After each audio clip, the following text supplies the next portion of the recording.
Alright, ito.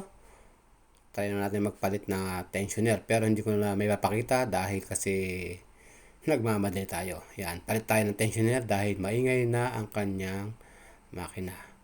Kaya nag-iingay yung kanyang timing chain. Yan, hindi ko na pinakita at marami pa tayong ginagawa. Dito na tayo sa mga sa kabila, panggilid niya. Yan. Nilinis na natin yung terminal ng mga battery at saka yung kanyang starter relay. Yan. Maayos na yan. Kaya lang, pabigay na kanyang starter relay. Yan. Tapos check natin yung mga wire at nalinis na natin yung mga terminal. Tulad ng sa battery. Yan.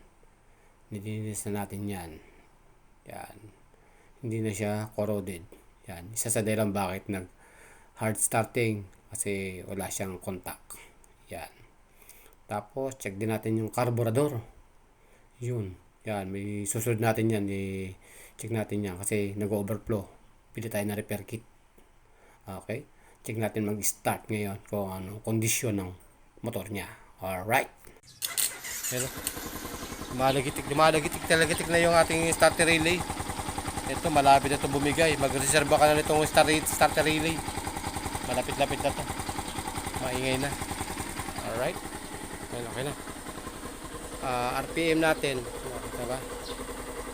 Yan. Tama lang yan. Nasa 1,000 RPM.